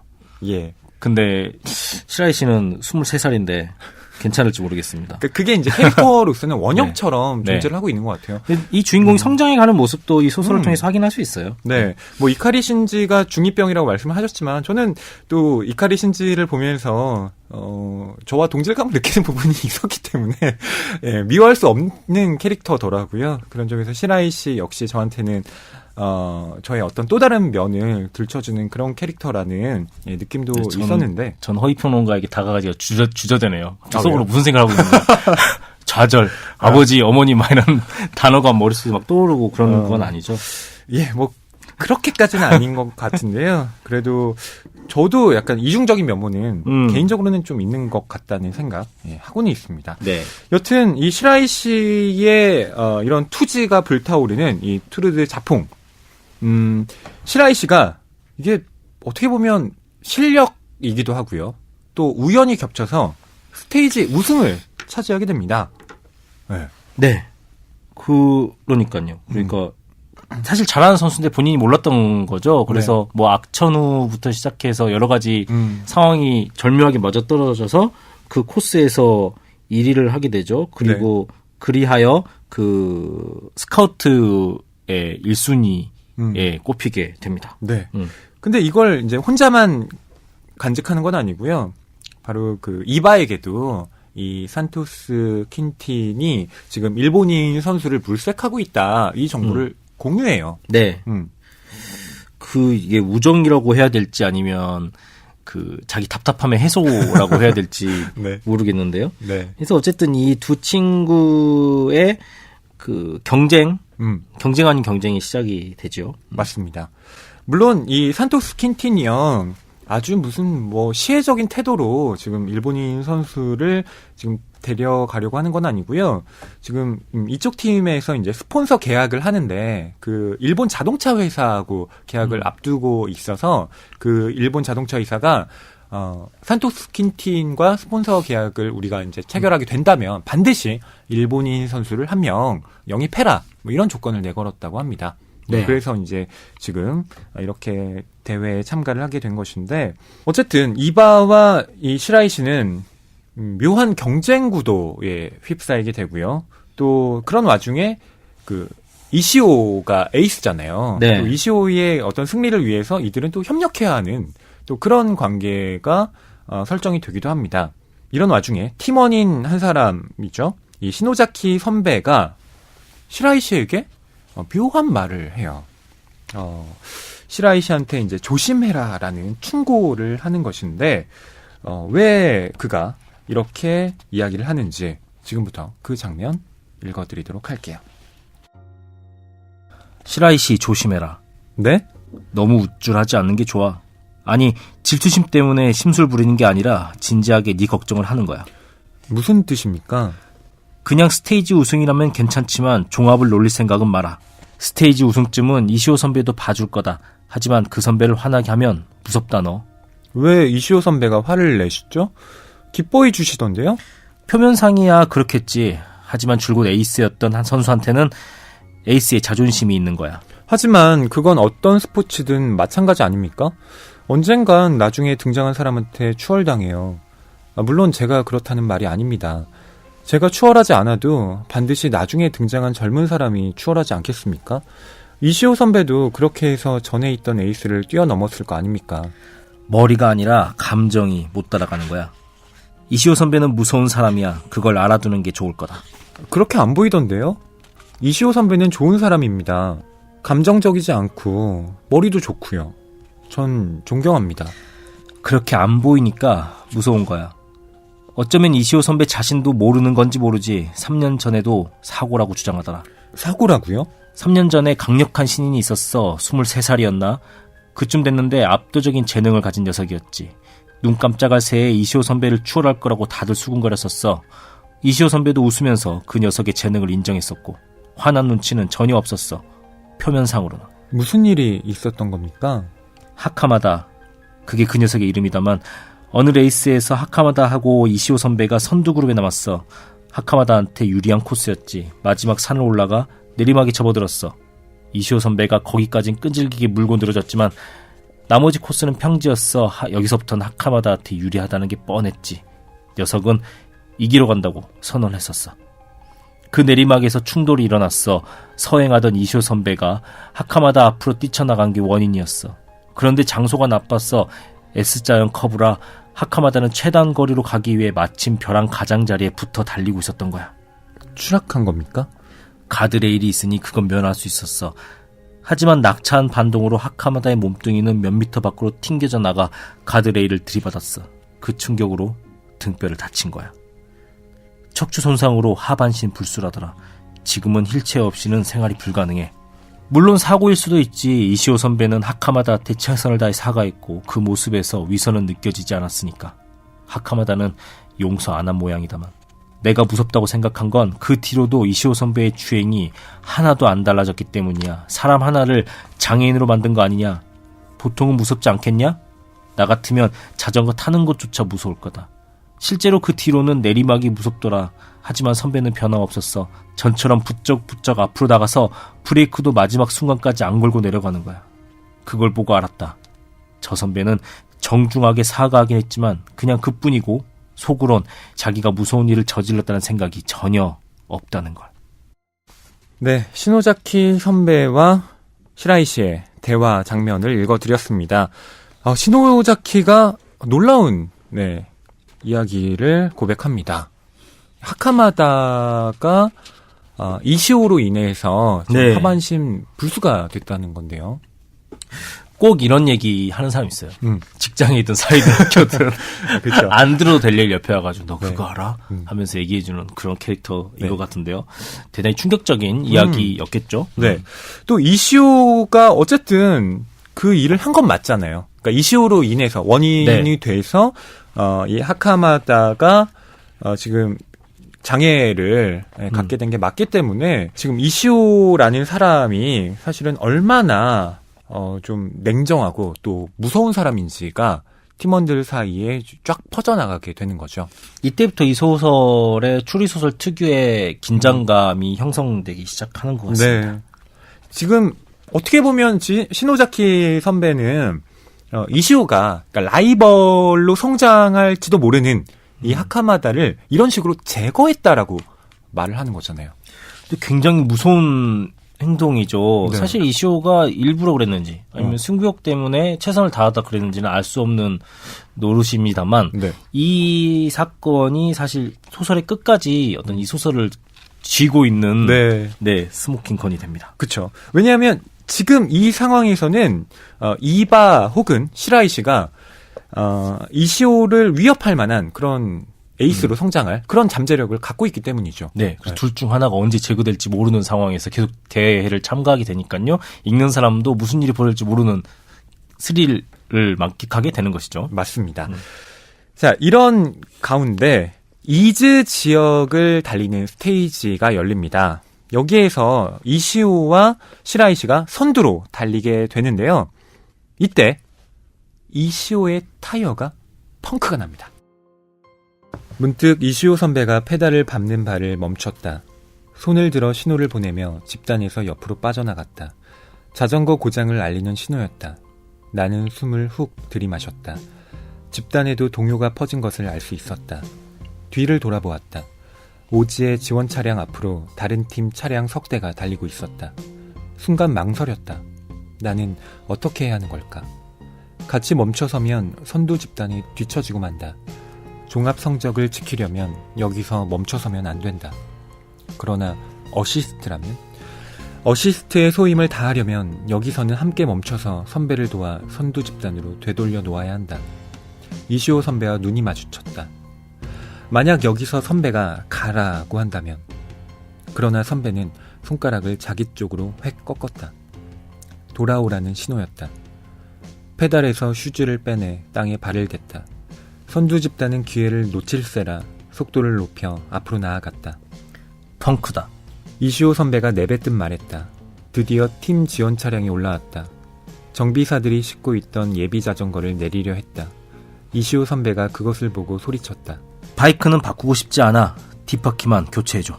시간을 중시한다면 자전거를 교체하는 편이 빠르다. 그러나 예비 자전거는 메인만큼 꼼꼼하게 포지셔닝 조절이 되어 있지 않았다. 자전거 교체가 이후의 주행에 악영향을 미치는 경우도 있었다. 정비사가 바퀴를 교체했다. 이시오 선배는 다시 자전거에 올라탔다. 정비사가 선배의 등을 밀었다. 나도 달려나갔다. 시간 손실은 약 40초. 그러나 산악에서 40초는 치명적이었다. 선두 집단의 모습이 앞쪽에 보였다. 어떻게든 저기까지 따라 붙어야 했다. 최소한 이시오 선배만이라도. 그렇게 생각한 순간 불현듯 안개가 걷혔다. 사고가 명료해졌다. 나는 이시오 선배 앞으로 나갔다. 시프트업하고 페달에 힘을 주었다. 내 목표는 골인 지점이 아니라 저 집단이다. 돌아보고 소리쳤다. 앞에서 끌겠습니다. 따라오십시오. 이시오 선배는 고개를 끄덕였다. 평지만큼은 아니지만 산악에서도 어시스트가 앞에서 끌면 뒤에 있는 선수가 편히 달릴 수 있다. 힘을 보존할 수 있다. 만약 내가 골인 지점까지 갈 힘을 모조리 써 저 집단까지만 갈 수 있다면, 그래, 그것이 내 역할이다. 그 다음은 전부 에이스에게 맡기면 된다. 종합 우승은 이미 멀어지고 말았다. 그러나 분하다는 생각은 들지 않았다. 이것이 내 주행이었다. 네, 이시오 선배의 타이어가 펑크가 났다. 네. 여기에서 지금 시라이 씨가 선배가 과연 돌아오라고 할까? 아니면 그냥 나보고 가라고 할까? 생각을 했는데 이시호는 가차가 없네요. 네, 손가락을 심지어 손가락으로 까딱 네, 오라고. 와라. 응. 펑크다. 펑크 데스. 네. 이렇게 말하다니. 그냥 펑크다죠. 데스는 네. 펑크입니다니까. 예, 뭐라고 펑크다. 해야 되나? 펑크다. 응. 빵꾸다. 그래서 빵꾸다. 네, 그러네요. 근데 또 시라이 씨는 거길 가서 어시스트의 역할을 충실히 하죠. 네. 시라이 씨에게 로드 레이스는 그런 의미인 것 같아요. 내가 1등을 하는 게 아니라 내 역할을 다 하는 것. 그리고 내가 1등을 했던 게 운이 좋았을 뿐이고 내 역할에 나는 머물고 싶다. 네. 그런 게 오히려 더 큰 것 같아요. 저는 정말 제가 이런 점에서 좀 이기심이 많나 봐요. 저는 시라이 씨가 너무 답답하더라고요. 여기서 그냥 가야지. 못 본 척하고 달려가야지. 왜냐하면 시라이 씨가 현재 종합선두 1위잖아요. 그렇죠. 네. 그게 근데 이게 팀 스포츠잖아요. 네. 이게 헷갈리는 거예요. 개인 스포츠이기도 하고 팀 스포츠이기도 해요. 그래서 1등을 하면은 개인의 이름이 올라가지만 어쨌든 그 팀이 앞으로 계속 잘 굴러가려면 팀에 짜여진 약속이 있을 거고 규율이 있을 거예요. 오히려 되게 그 스포츠맨십에는 시라이 씨가 맞을지도 모르겠어요. 그것이 약속이었다면, 네. 팀 내 사인이었다면. 그렇지 않고 시라이 씨가 다른 선택을 했다면 그거는 팀보다는 개인이 우선된 선택이었을 텐데요. 여기에서 자꾸 이제 의문이 들어요. 스포츠맨십이 뭐지? 최선을 다한다는 게 어떤 거야? 최선을 다해서 나의 성적을 끌어올리는 게 맞는 건가? 최선을 다해서 팀을 위해 희생하는 게 맞는 것인가? 최선이 무엇인가? 계속 그런 의문들이 머릿속에 떠나지 않습니다. 그렇죠. 그러니까 어떻게 보면 경기라는 건 승리해서 이제 내가 그 영광을 맛보는 그런 성취감을 이제 얻으려고 하는 거잖아요. 근데 그 성취감을 이제 에이스로서 얻느냐, 아니면 그 에이스를 보조하는 것을 얻느냐, 뭐 이런 차이로 지금 정리가 되는 것인데, 제가 답답하다고 느꼈던 건 계속 자기의 어떤 한계를 이런 식으로만 지금 설정을 하고 있으니까, 저는 좀 이렇게 약간 분통이 터지는 게 있는 거예요. 왜냐하면 에이스는 뭐 처음부터 에이스였나? 라는 반감 같은 것 때문이죠. 여러분도 들으시기에 뭐 어떠실지 모르겠지만 여튼 저는 이제 읽으면서는 그런 생각이 들었고요. 하지만 이제 뒤에 가면 나오지만 이런 시라이 씨의 선택이 오히려 뭐 세옹지마라고 하죠. 좋은 결과를 또 불러 일으키는 것으로 나옵니다. 어쨌든 팀에는 어시스트가 필요해요. 그래서 그 어시스트의 역할은 어시스트 역할로 정해져 있는 겁니다. 저는 그렇게 생각해요. 스포츠 안에서는. 각자의 롤이 역할이 있는 거니까요. 그래서 그 로드 레이스에 대해서 되게 흥미진진하게 그리고 있지만 그 로드 레이스 안에 역할에 대한 자의식이 대단하다. 그냥 이것을 최선을 다한다인데 그 자의식이 되게 그 여러 가지 그 서술들을 만들고 있는 것 같아요. 그게 스포츠와 소설의 다른 점이겠죠. 실제로 스포츠 안에서 스포츠인들은 그 역할을 단순하게 최선을 다하고 있을지도 모르겠는데 이게 소설이 됨으로써 이게 우리한테 어떤 질문을 던져줘야 되잖아요. 그래서 그 시라이 씨의 이런 생각들이 우리에게 질문을 던져주고 있어요. 그게 꼭 스포츠뿐만이 아니라 우리가 사는 삶에서도 마찬가지인 것 같아요. 내 직장에서 내 팀에서 내 역할은 무엇인가 혹은 내 가정에서 내 역할은 무엇인가에 대한 것까지 이 생각할 거리들이 확대되고 있는 것이죠. 맞습니다. 그럼 이쯤에서 낭만 서점 속 코너죠. 각주 달기 진행하겠습니다. 오늘은 로드바이크를 다루고 있는 만큼 사이클 팀의 선수를 인터뷰해보려고 하는데요. 바로 서울시청 사이클 팀의 민경호 선수입니다. 2017 투르드 코리아 우승을 비롯해서 또 전국 체육대회 사이클 남자 일반부에서 금메달을 딴 아주 실력 있는 선수인데요. 그럼 민경호 선수 연결해서 지금부터 로드바이크 이야기 나눠보겠습니다. 그리고 이번 각주달기는 저 혼자 진행을 합니다. 이 각주달기가 민경호 선수의 어떤 스케줄 조정 문제 때문에 서유인 시인이 녹음을 끝마치고 저 혼자 따로 녹음을 하게 됐기 때문인데요. 그 점 감안해 주시면 감사하겠습니다. 네, 여보세요? 예, 안녕하세요. 민경호 선수. 저는 네, 낭만서점 진행하고 있는 문학평론 쓰는 허이라고 합니다. 아, 안녕하세요. 네. 예, 반갑습니다. 네, 오늘 아침 9시부터 또 경기를 하셨다고 들었는데요. 네네네. 네. 지금은 그럼 경기를 지금 마치시고 지금 휴식 시간을 갖고 계신 건가요? 네, 그렇죠. 아, 네. 지금 어디를 달리고 계신 겁니까? 저희가 이제 3.1절 기념 시합이라고 이제 강진에서 이제 열리고 있거든요. 네네. 네. 아, 강진을 달리고 계신데, 그럼 그 경주 길이가 총 몇 킬로미터 정도 되나요? 총 3구간으로 나누세요. 네. 첫째 날은 이제 156km, 네. 둘째 날은 이제 76km, 네. 셋째 날은 이제 또 36km로 이제 마무리되는 그런 경기입니다. 네. 아, 참, 예, 아침부터, 힘들게 또 경기를 치르고 오셨는데, 그럼 휴식 시간이 끝나고 또 오늘 이따가 달리셔야겠네요? 오늘은 이제 경기가 끝났고요. 아, 내일 네. 한 번 더 이제 9시에 경기가 한 번 더 있습니다. 네, 알겠습니다. 저희가 오늘 이 곤도 후미에 작가의 세크리파이스라는 책을 다루고 있는데요. 이 책은 네네. 예, 로드바이크를 또 소재로 한 소설입니다. 그래서 저희가 이제 민경호 선수를 인터뷰해 보려고 하는데요. 먼저 네네. 네. 민경호 선수께 여쭤보고 싶은 것이 이 로드바이크, 그러니까 자전거 경주의 매력이 뭔지를 좀 듣고 싶어요. 뭐 예를 들어 뭐 육상 경기라던가 네. 아니면 뭐 빙상 경기 같은 경우에는 이제 정해진 경기장 안에서 이제 진행을 하게 되는 경기잖아요. 네. 근데 이제 육상에서 이제 마라톤이랑 좀 비슷하게 열린 공간에서 경기가 치러지면서 네. 지형 지물을 이용해서 이제 또 전략이 되게 다양하게 나오거든요. 네. 팀 간의 전략의 좀 승부가 되게 묘미인 그런 경기인 것 같습니다. 이 팀 간의 전략과 또 그 승부에 대해 말씀을 해주셨는데, 안 그래도 네네. 이 책에 그런 이야기들이 나옵니다. 팀에는 에이스와 어시스턴트가 이제 있고요.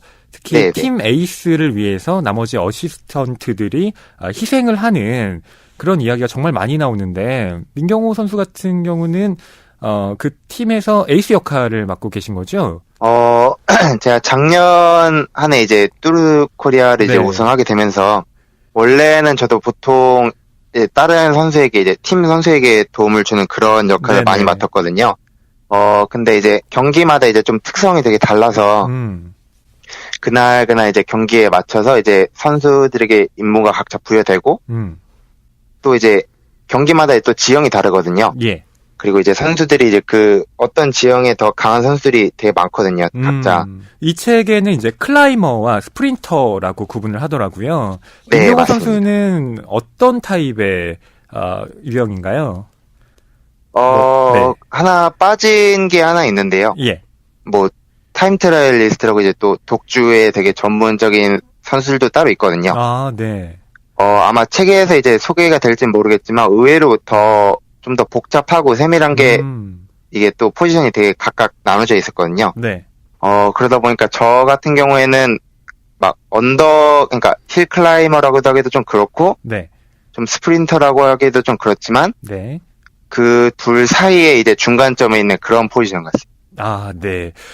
이 아까 어시스트 역할도 이제 또 하셨다고 말씀을 하셨는데, 네네. 저희가 다루는 이 세크리파이스에서 이제 좀 중점적으로 초점하고 있는 것이 아무래도 그 에이스 선수 한 명을 위해서 과연 나머지 선수들이 이렇게 희생을 하는 것, 그리고 에이스 선수의 뭐 타이어가 펑크가 났을 때 같이 달리던 선수가 멈춰서 그 뭐 타이어를 자기 걸 이렇게 내주는 그런 장면도 나오거든요. 네, 실제로 그렇죠. 정말 그런가 궁금하더라고요. 그게 네. 실제로도 그럽니다. 아, 그렇군요. 이게 뭐 일반인 분들 눈에는 이제 개인 종목으로 볼 수 있겠지만, 네. 되게 이제 팀 경기거든요. 절대로 이 개인 도로 경기 특성상 거리가 상당히 길기 때문에 혼자서는 도저히 이제 해낼 수 없는 경기이고, 네. 또 각자 이제 팀 간의 되게 전략을 어떻게 짜냐에 따라서 그날 성적이 또 결정되는 부분이기 때문에 네. 개인 종목이라고 생각하실 수 있겠지만 엄연히 단체 종목인 그런 좀 오묘한 종목입니다. 네. 그러니까 그럼에도 불구하고 왜 어시스트를 맡고 있는 선수들이 그래도 내 개인 기록도 어쨌든 나타나게 되니까 이왕이면 네네. 나도 좀 좋은 기록을 얻고 싶어서 좀 에이스뿐만 아니라 나도 이 경기에선 좀 주목을 받고 싶다 이런 마음을 가질 법하기도 하잖아요. 그래서 저는 이런 것 때문에 혹시 뭐 팀 내에 어떤 갈등이나 이런 게 있지 않을까 좀 궁금하기도 했거든요. 그런 경우가 종종 이제 다른 팀에서도 뭐 있는 경우도 있고요. 네. 뭐 이제 해외 뭐 선수들 사이에서도 비슷한 포지션의 선수들끼리 좀 싸우는 그런 경우도 있거든요. 네. 그러니까 한마디로 이제 제가 생각하기로는 그 선수들 간의 팀워크가 얼마나 잘 맞느냐 거기에 이제 따른 것 같거든요. 팀워크.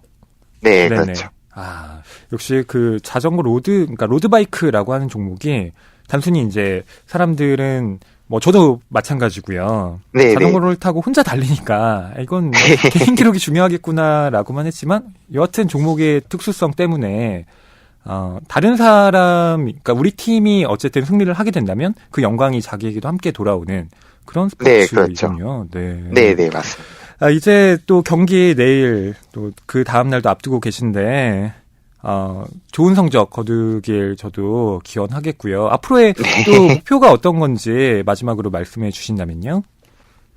일단 올해는 가장 큰 목표로는 이제 8월 달에 이제 아시안 게임이 이제 인도네시아에서 열리게 되는데요. 네. 일단 올해 모든 포커스를 다 아시안 게임에 일단 맞춰놓고 있고, 일단 아시안 게임이 되게 저희에는 좀 중요하거든요. 첫 아시안 게임이기도 하고, 네. 마침 이렇게 좋은 몸 상태에서 좋은 기회가 왔기 때문에, 네. 한번 유종의 미를 한번 걷어보고 싶네요. 네. 정말 그 아시안 게임 금메달 꼭 응원하겠습니다. 네, 앞으로 감사합니다. 뉴스에서 민경호 선수의 이름이 나온다면, 저와 인터뷰했던 분이다라고 네, 좋아하면서 주변 사람들에게 이야기하겠습니다. 네, 더 열심히 해야겠네요. 네. 오늘 인터뷰 감사드립니다. 네, 감사합니다. 네, 감사합니다. 네. 자, 이제 인터벌이라는 장을 여러분께 소개를 해드릴 차례입니다. 이 인터벌, 이 소설의 구성이 참 흥미로운데요. 이게 앞에서 목차를 쭉 보면, 그 자전거 경주를 시작하게 되면 이들이 통과하는 지역의 명들이 이렇게 나와요. 뭐, 미나미 신슈, 후지산, 이즈, 이런 식으로 나오다가, 약간 이제 쉬어가기처럼 인터벌이라는 코너가 나옵니다. 근데 여기에서는 바로, 시라이 씨의 그 마음을 아프게 했던 그 연인, 가노가 나옵니다. 예. 그리고 그 가노와, 이쇼에 의해서 이제 하반신 불수가 된 하카마다가 네. 만나는 장면이 나와요. 지금 하카마다는 이제 휠체어 럭비 선수로 활동을 하고 있는데 이 주간지 기자로 지금 일하고 있는 가노가 그 선수를 취재를 하러 갔던 거죠. 네. 그 사카마다는 앞에 한번 등장했잖아요. 네. 그때 이시오가 이러이러해서 제거했을 것 같은 혐의를 네. 선배가 얘기했고 그 피해자이죠. 실제로 이렇게 불수가 되어서 휠체어로 스포츠를 합니다. 네. 약간 엇나간 얘기인데 여러분들 요즘 평창에서 패럴림픽이 하고 있습니다. 네. 동계올림픽만큼 기대는 관심은 못 받고 있지만 네. 네, 한번 관심 가져주셔도 좋을 것 같아요. 네. 자, 지금부터는 제가 가노를 읽고요. 또 하카마다를 서윤 시인이 읽으면서 이 내용 여러분께 전달해 드릴게요. 우선 휠체어 럭비를 시작하신 계기가 뭐죠? 사고로 척추를 다쳐서 하반신을 못 쓰게 됐거든요. 원래 스포츠는 좋아하는 데다 사고의 원인도 스포츠였지만 이런 몸이 돼서도 뭔가 하고 싶더군요. 지극히 자연스럽게 그렇게 됐습니다. 자전거 로드 레이스였죠? 알고 계셨나요? 위험한 스포츠입니다. 뭐 휠체어 럭비가 위험하지 않은 건 아닙니다만. 가노의 머리에 한 소년의 여벌굴이 떠올랐다. 아니, 이미 소년이라 할 수 있는 나이가 아니었다. 가노와 동갑이니 23살, 어엿한 청년이었다. 그러나 가노의 기억 속에 있는 그는 18살 때 그대로였다. 블레이저 교복을 입은 약간 앳되어 보이는 얼굴밖에 생각나지 않았다. 육상이라면 그런 사고 따위 일어나지 않을 텐데 그는 어째서 달리기를 그만두고 자전거를 택했을까? 그렇게 생각하지 않을 수 없었다. 왜 그러십니까? 어렸을 때 친구가 지금 로드레이스를 하거든요. 그래서 좀 걱정돼서. 어느 팀이죠? 죄송해요. 제가 잘 몰라서. 이름은요?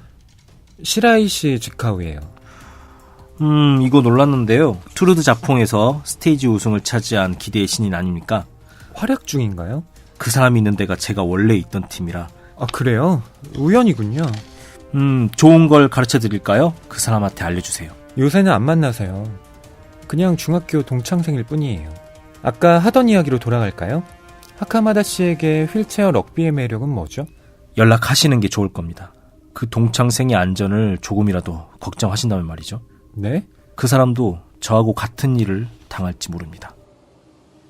네, 하카마다가 지금 가노에게 시라이 씨도 자기와 같은 일을 당할지 모른다. 라는 지금 이야기를 했습니다. 여기까지 읽으면 이제 약간 혐의는 좀 확실해지는 것 같다는 인상을 받죠. 네. 당장 무슨 일이 일어날지도 모르겠다는 생각이 그러니까 듭니다. 이시오가 이런 일을 저질렀다는, 그러니까 물증은 없지 심증은 뭐 거의 확실하다. 네. 이런 인상을 저희가 받게 되는데요. 여기까지가 딱 소설의 절반까지입니다. 네. 과연 이시오가 정말 그런 일을 했는지, 그리고 시라이 씨와 또 이바에게 하카마다가 당했던 그런 일이 또 일어날 것인지는 여러분 뒤를 확인하셔야 합니다. 반드시요. 네. 저희가 이제 얘기를 하면 안 돼요. 네. 여기까지입니다. 이게 추리 소설이잖아요, 여러분. 네. 뒤에 이 반전을 좀 남겨드려야 여러분들의 이 독서의 재미를 저희가 불러일으킬 것 같아서요. 여기까지 이야기를 하고요. 저희는 이 세크리파이스의 의미에 대해서 조금 더 이제 부연을 하고 이번 회를 마치면 될 것 같습니다. 아까 서윤 시인이 이 희생에 대한 의미를 여러 가지 뭐 직장 생활이라든가 가정 내에 이야기로 또 치환을 시키셔서 말씀을 해주셨는데, 저는 이 소설을 읽으면서 내내 어떤 위화감 같은 게 느껴지더라고요. 그게 로드바이크 하면 뭐 당연히 팀 스포츠니까 어시스트가 있고 에이스가 있고 에이스를 위해 헌신해야 되는 게 뭐 당연하다. 저는 뭐 확실히 정말 그런가? 의문을 갖고 있는 사람이기 때문에 그런지도 모르겠지만, 이게 자꾸 저한테는 전체를 위한, 개인의 희생. 네. 이런 논리로 계속 불편하게 느껴지더라고요. 특히 어떤 점에서 그러냐면, 이게, 일본에서 쓰여진 소설이잖아요. 일본 작가가 이제 이런 얘기를 할 때, 느껴지는 것이, 어떤 제국주의의 무의식 같은 거예요. 그러니까 제국 일본이 서양과 전쟁을 할 때 우리는 아시아를 대표해서 영국과 미국이라는 귀신의 축들과 싸우는 것이다. 그러니까 조선이나 뭐 중국이나 이런 아시아들이 당연히 우리 쪽에 협력을 해서 어시스트가 되어야지. 그렇죠. 이 논리였거든요. 그러니까 저는 이걸 읽으면서 자꾸 그 논리가 떠오르는 거예요. 네. 네. 사실 우리 정서랑 좀 안 맞는 부분이 있는 것 같아요. 그 희생이라는 게. 네. 이번에 동계올림픽에서도 논란이 됐던 부분도 사실 그 부분인데, 일본에서였다면 이런 논리라면 전혀 논란이 될 거리가 없었어요. 우리는 오히려 과정의 공정함에 대해서 조금 더 집중을 근래에 역사 정치적인 과정을 거치면서 더 갖게 됐잖아요. 네. 공정해 보이지가 않는 것이죠. 단지 실력이 더 뛰어나다는 것만으로도 계속 보호를 받고 그의 우승을 위해서 누군가는 희생을 해야 된다는 논리가 지금 우리에게는 썩 그렇게 맞아 그래라고 받아들여지지는 않고, 허위 평론가님이 말씀하신 대로 크게 생각하면은 그런 부분도 있어요. 대의를 위해서 소는 작은 것들은 꼭 희생되어야만 하느냐. 그렇죠. 네. 팀 내 프로젝트 같은 것도 마찬가지잖아요. 사실 이 아이디어를 내고 실무를 다 한 건 그 밑에 직원인데, 그 영광을 차지하는 건 상위 직급의 어떤 한 사람이 자기가 다 한 것처럼 막 포장해서 뭐 임원들한테 얘기하고, 그런 경우 막 드라마나 뭐 소설이나 이런 데 정말 많이 나오잖아요. 네. 이시오가 잘못했네. 이시오가 크게 잘못했어. 그러면 안 되죠. 네. 근데 이시오 같은 경우는 또 이런 논리를 갖고 있어요. 소설에 이제 95쪽에 나오는데 어시스트를 철저하게 활용하는 것. 이기기 위해선 그게 필요해. 자기를 위해 이용하고 힘들게 하고 바로 그렇기 때문에 이기는데 책임이 발생하는 거다. 녀석들 몫의 승리까지 짊어지고 달리는 거라고. 네. 라고요. 이 부분 굉장히 사무라이 같지 않아요? 네. 너네들이 나에게 충성을 다하고 있으니 나는 꼭 이기고 말리라. 그쵸. 하고 되게 비장미 넘치게 네네. 나가잖아요.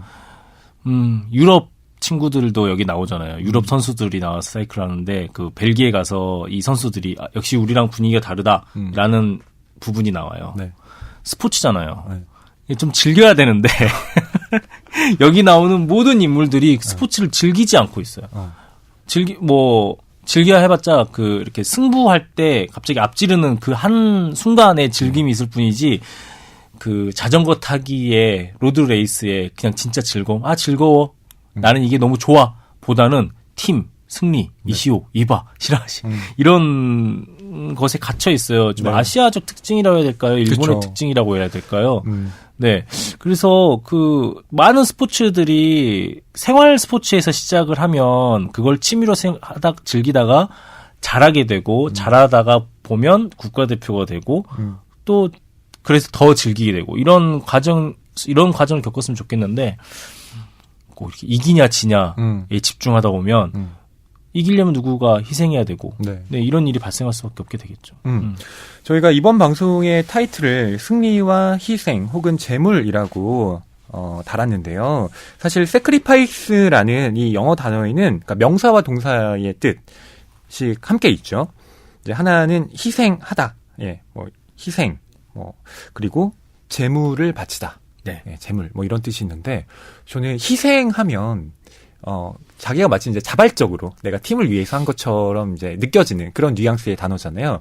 근데 재물은 네. 내가 원하지 않았는데 거기에 바쳐진 거잖아요. 그러니까 이런 이중적인 의미가 사실은 세크리파이스 안에 담겨 있는 것 같더라고요. 네, 맞네요. 그 어시스트 역할했던 선수들이 희생일 수도 있고 또 팀의 우승, 에이스의 우승을 위한 재물일 수도 있겠죠.